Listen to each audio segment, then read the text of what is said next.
Hi friends, நம்ம பார்க்க போகிற திரைப்படம் பேர் அனந்தபுரம் டைரிஸ்.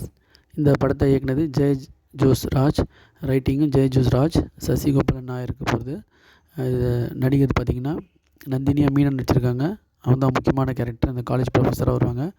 இன்னொரு ப்ரொஃபஸராக ஸ்ரீகாந்த் வருவார், தமிழ் நடிகர். மனோஜ் கே ஜெயின் வந்து அட்வொகேட்டாக வருவார்.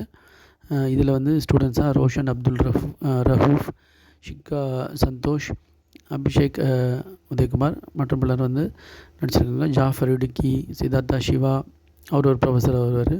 சுதீர் கரமானா, ரம்யா சுரேஷ், ஜெயக்குமார், மாலா பார்வதி, ஒரு குழந்த நட்சத்திரமாக ரித்தி விஷால்னு நதின்ற கேரக்டர் நடிச்சிருப்பாங்க. ஸோ இந்த படத்தோட கதைன்னு பார்த்திங்கன்னா, இந்த நந்தினி கேரக்டர் சுற்றி தான் வந்துட்டுருக்கோம். அவங்க வந்து ஒரு டைவர்ஸ் இதில் இருப்பாங்க. அப்புறம் அவங்க இந்த கேன்சருக்கு அவங்களோட கேன்சருக்கு போராடுற மாதிரி இருக்கும். ஸோ இதில் பார்த்திங்கன்னா அவங்க அரேஞ்ச் மேரேஜ் டிஸ்டர்ப் ஆகின அவங்க இதில் இருப்பாங்க. ஸோ இந்த பின்னணியில் இருக்கும்போது அந்த காலேஜில் என்ன பிரச்சனை நடக்குது அப்படின்றது தான் கதை. அப்படி இருக்கும்போது அவங்க பொண்ணு வளர்க்குறது சிரமப்படுறதா இருக்கட்டும், ரொம்ப க்யூட்டாக நடிச்சிருந்தாங்க.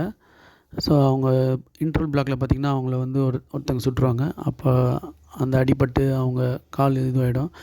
அப்போ அவங்க அந்த இதில் என்ன நடக்குது அப்படின்றது தான் படத்தோட மூமெண்ட்டு. இந்த படம் வந்து பார்த்திங்கன்னா ஒரு ஸ்லோ மூமெண்ட்டாக தான் போச்சு. மீடியம் ட்ராமா ஜானரில், ஃபேமிலி ட்ராமா ஜானரில் ஒரு ஸ்லோ மூமெண்ட்டில் தான் போச்சு.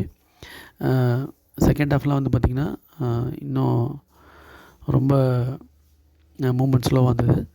ஸோ இந்த படத்தோட ஆக்டிவிட்டீஸ் ஃபுல்லாக காலேஜ் வச்சு தான் போயிருந்தது. அப்புறம் கோர்ட் ரூம் ட்ராமா மாதிரி அப்புறம் செகண்ட் ஹாஃபில் கொஞ்சம் மூவ் ஆச்சு. இது வந்து ஒரு சுமார் ரகமான படம்னு சொல்லலாம். Thanks friends.